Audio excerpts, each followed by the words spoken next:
जैसे मैं बता रहा था कि ये लीफलेट आपको मिलेंगे, आपको इस किताब के अंदर ये लीफलेट मिलेंगे, आपने ये जाके पढ़ने हैं। बहुत सी हमारी योजनाएं हैं, बहुत सी हमारी स्कॉलरशिप है और वो हमें मिलती नहीं है, कुछ हमारे ना पता होने के कारण और कुछ आप समझते हैं योजना के कारण जानबूझ के भी उनसे हमें दूर रखा जाता है। और मेरा सभी सामाजिक संगठनों से एक निवेदन है कि जो हमारा समाज है वो कोई समर्थ समाज नहीं है। जो बच्चे गांवों से आते हैं, देहात से आते हैं, वो पेरेंट्स लेबर करते हैं, मजदूरी करते हैं, उनके होनहार बच्चे जो पढ़ते हैं, उनके लिए हम कोशिश करें कि जो भी बुक अवेलेबल करवाएं, चाहे वो 2 रुपए की भी हो, वो मुफ्त में अवेलेबल करवाएं, हमारी कोशिश रहनी चाहिए। और इसमें सागर निरंतर पिछले 2008 से करोड़ों रुपए का निःशुल्क वितरण पूरे हरियाणा में समाज को सशक्त बनाने के लिए कर रहा है और वचनबद्ध है। इसमें जो कर्मठ साथी हैं, बाबा साहब का जो आदेश है उसको मानते हुए जो 5% अपनी कमाई का हिस्सा सागर एसपीएस के कर्मठ साथी संस्था में डोनेट करते हैं अपनी मर्जी से, उन सभी पैसों से ये आज जैसे आप प्रोग्राम देख रहे हैं, ऐसा ही प्रोग्राम है लगभग 7 से 8 डिस्ट्रिक्टों में हुआ है, उसमें लाखों रुपए खर्च हुए हैं। और आप ये भी नोटिस कर रहे होंगे कि बाहर कोई पर्ची वाला नहीं बैठा है और ना ही कोई आपको व्हाट्सएप नंबर या कोई स्कैनर दिया गया है कि आप इस पे पैसा डोनेट कर दें, क्योंकि पता है, टीम को पता है कि हमारे समाज का हालत क्या, हालात क्या है और वो हमें कितना पैसा दे सकते हैं, नहीं दे सकते हैं। तो सभी सामाजिक संस्थाओं से मेरा अनुरोध है कि हम कोशिश करें कि निःशुल्क हो। समाज पैसा देता है, देने में कोई वो नहीं है, लेकिन बच्चों के लिए निःशुल्क हो और उसमें हम पूरे समाज को आगे लेके बढ़े। ज्यादा समय ना लेता हुआ आज के हमारे आखिरी वक्ता सागर के फाउंडर, हमारे प्रेरणा के स्रोत, डॉक्टर एमबीबीएस, रिटायर्ड आईएएस और हरियाणा सरकार के विभिन्न उच्च पदों पर कार्य करते हुए पूरे रिटायरमेंट के बाद 24 आवर समाज को देने वाले, निरंतर दिन रात पूरी लगन से, निस्वार्थ भाव से काम करने वाले आज के हमारे माननीय वक्ता डॉक्टर अवतार सिंह जी को तालियों की गड़गड़ाहट से बनाना चाहूंगा कि वो आए और हमें आशीर्वाद दें। डॉक्टर अवतार सिंह जी इस धरती पे दुनिया के सबसे महान पुरुष, ज्ञान, करुणा, मैत्री के स्रोत पैदा हुए तथागत बुद्ध, उनको नमन। महर्षि वाल्मीकि ने अपनी कलम से दुनिया को और हमें ताकत दी, उनको नमन। उनको नमन। सतगुरु कबीर रविदास जी ने समाज को रास्ता दिखाया, उनको नमन। ज्योतिबा फुले जी ने आज के समय में मॉडर्न टाइम्स में समाज को ऊपर उठाने का कार्य किया, उनको नमन।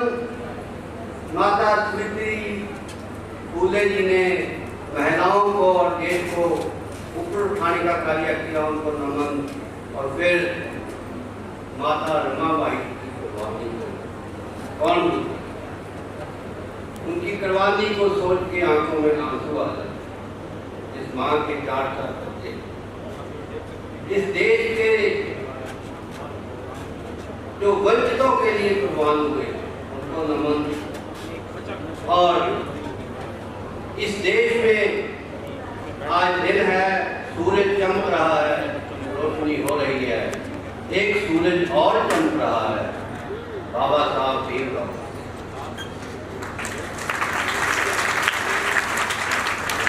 और ये सूरज तब तक चमकेगा जब तक ये सूरज चमक रहा है, बाबा साहब का नाम जब तक ये सूरज चांद रहेंगे तब तक बाबा साहब।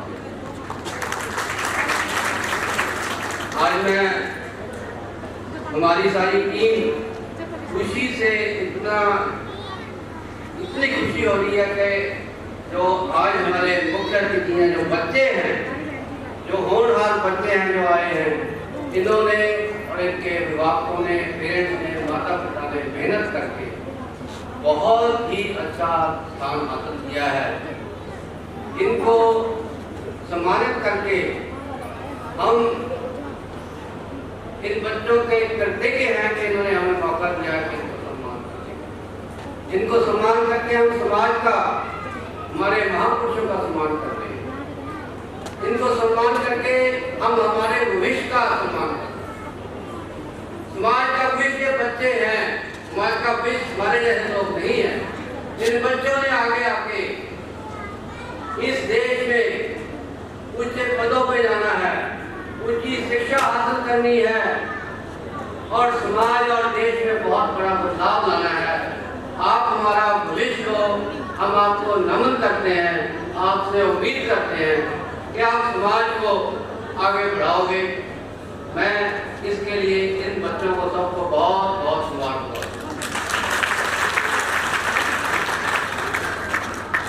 शिक्षा, बाबा साहब का एक कथन है, शिक्षा शेर का दूध है जो पिएगा धारेगा। आपको आज बाबा साहब की बात सच हो रही है कि हम शिक्षा अच्छी लेकर धारने में लग रहे हैं और ये अच्छे अंक प्राप्त करना अपने आप में धार कोई ऊंची आवाज नहीं होती। मेहनत करके अच्छे अंक लेना, इससे बड़ी धार कोई नहीं होती। और हमारे बीच यहाँ एक बच्चा है जो सारे जिले में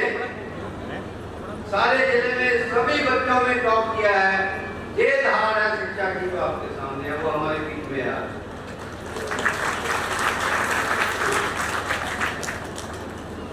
शिक्षा जो इंसान को बहुत ऊपर ले जाती, आप सोच नहीं सकते। शिक्षा इंसान को बहुत बहुत ऊपर ले जाती। शिक्षा इंसान को हजारों साल आगे तक देखने की क्षमता प्रदान करती है कि 1000 साल के बाद क्या होगा। शिक्षा इंसान को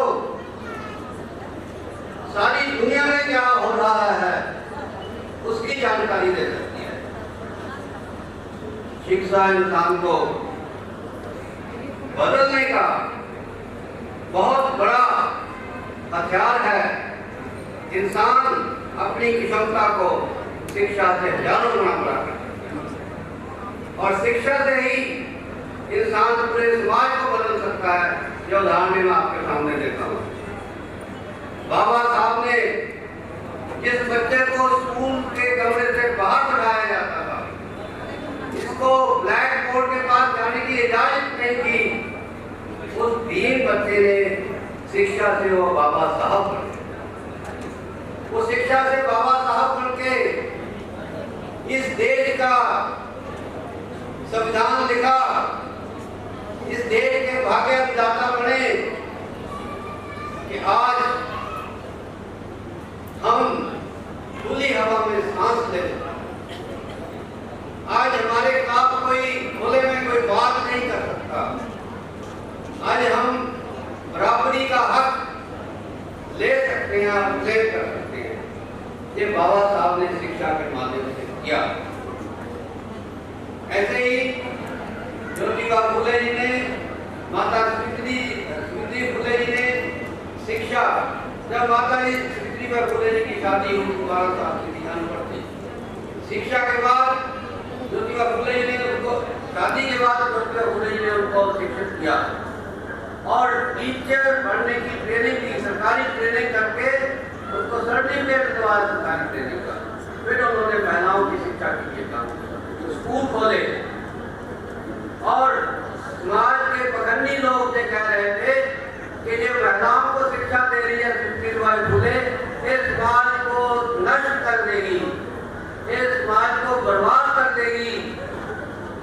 और इतना हुआ कि उन्होंने ज्योतिबा फुले जी के पिताजी के ऊपर गोविंदराव फुले जी के ऊपर इतना प्रेशर डाला, उनको इतना तंग किया कि ज्योतिबा फुले जी के पिता ने ज्योतिबा फुले जी को सावित्रीबाई फुले जी को घर से निकाला और किसी और दोस्त के पास वो रहे जाके कुछ दिन, फिर उन्होंने अपना काम लगातार चालू किया।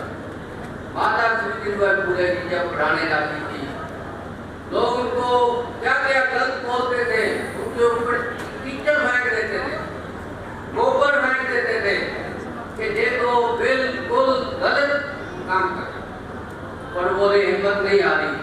2 साड़ियां रखती थी, एक जाने के लिए, जब स्कूल में गई बदल दी, साफ साड़ी पहनी और जैसे बदलाव किया शिक्षा से और अपने आप को बदलाव किया। शिक्षा से इंसान अपने आप को कितना बदल सकता है उसकी उदाहरण मैं देता हूँ। मैरी क्यूरी का नाम कितने लोगों ने सुना है?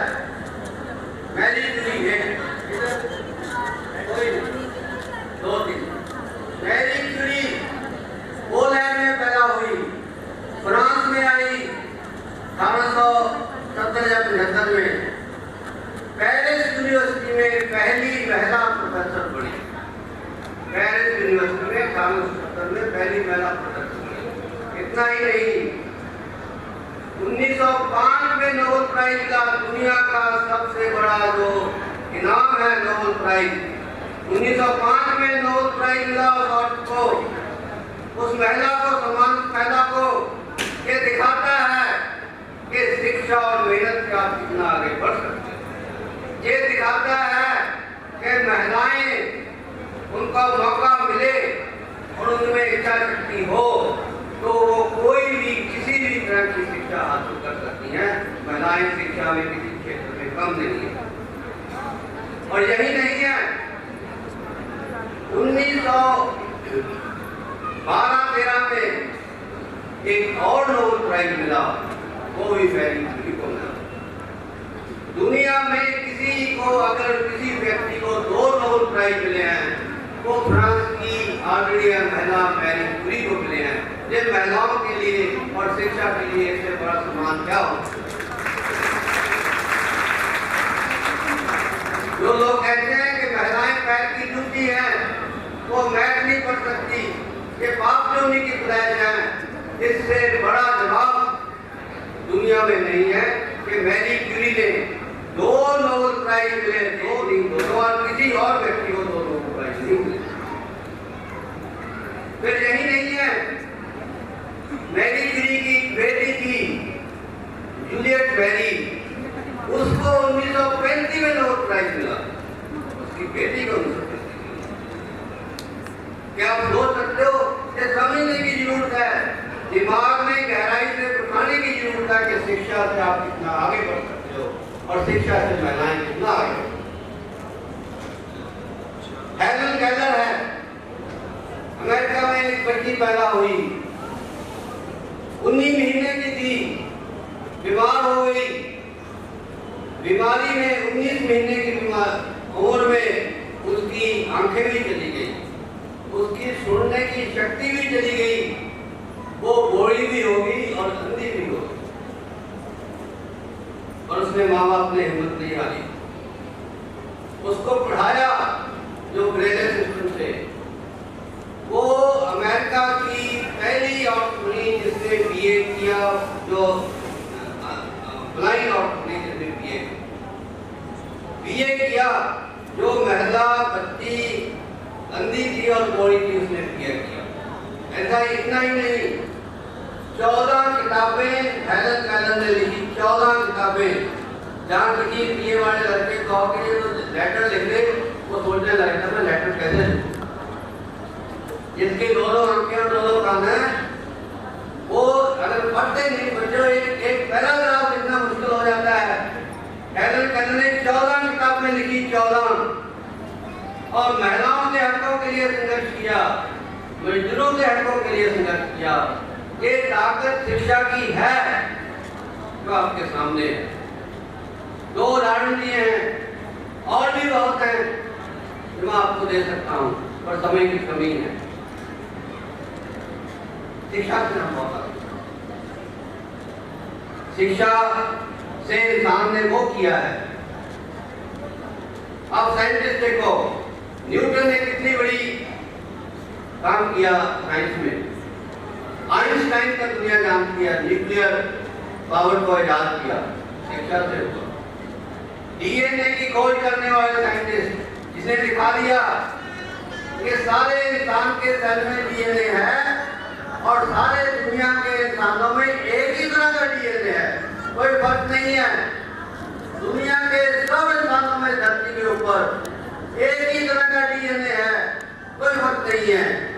जो हमें थोड़ा भिन्नता नजर आती है, जो जहाँ रहता है वहाँ में गर्मी सर्दी कैसी है उसकी वजह से है, या जिसका खाना पीना कैसा है उसकी वजह से है। डीएनए में किसी डीएनए डिफरेंट नहीं है। ये भी साइंटिस्ट ने दिखाया है कि सब इंसान बराबर हैं, इंसान के डीएनए में कोई फर्क नहीं है, कोई फर्क नहीं। जो ये कहते हैं कोई बड़ा है, कोई छोटा है, कोई ऊंच है, कोई नीच है, वो गलत है, झूठ नहीं, झूठ है, पाखंड है। जो कहते हैं महिलाओं डेली बर्तक की कमी होती है, वो महान झूठ, महापाखंड है। सब में डीएनए एक है। जे वाटसन और क्रिक का मॉडल जो डीएनए का, उनको नोबेल प्राइज मिला था। माइकल फ्राडे ने बिजली की खोज की। आज बिजली के बगैर कुछ हो सकता है? ये भी नहीं चलता, ये भी नहीं चलता, पंखे भी नहीं चलते, हवाई जहाज, कुछ भी बिजली के बगैर नहीं होता।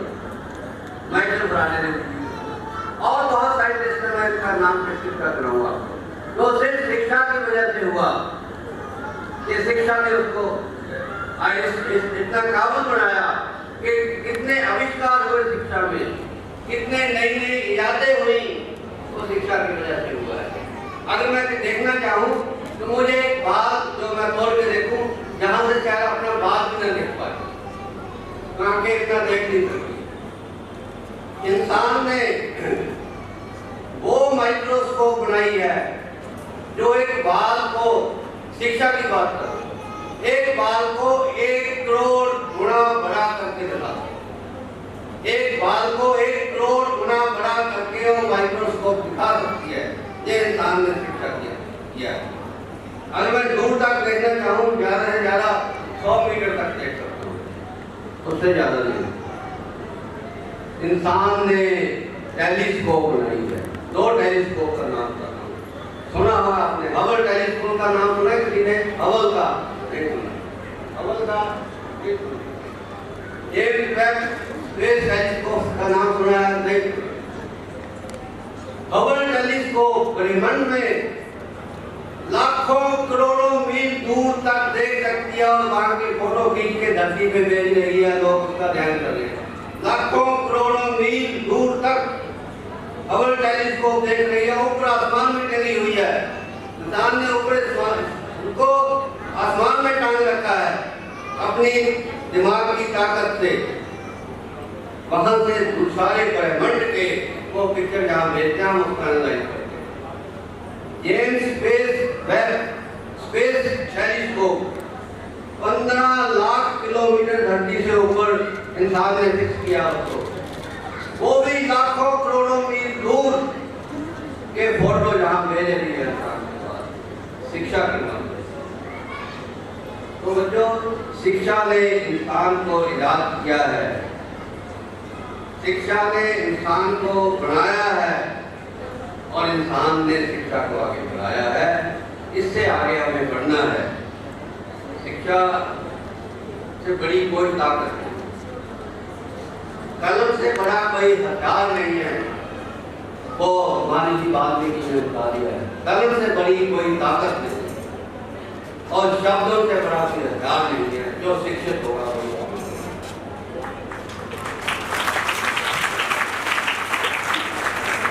बाबा साहब ने शिक्षा के लिए क्या किया? बाबा साहब ने संस्थाएं बनाई शिक्षा को बढ़ाने के लिए। ब्रिटिश गवर्नमेंट को, ब्रिटिश सरकार को अर्जियां दी कि शिक्षा को आगे बढ़ाओ। 1942 में जब वो मिनिस्टर थे तो सरकार को कहा कि हमारे बच्चों के लिए तकनीकी शिक्षा के लिए स्कॉलरशिप हो, और शिक्षा के लिए उन्होंने पोस्ट मैट्रिक स्कॉलरशिप शुरू करवाया और कहा कि जो सरकारी वर्कशॉप पर वहां में तकनीकी शिक्षा। बाबा साहब ने संविधान में जो लिखा वो ऐसे नहीं आता, बहुत मेहनत है।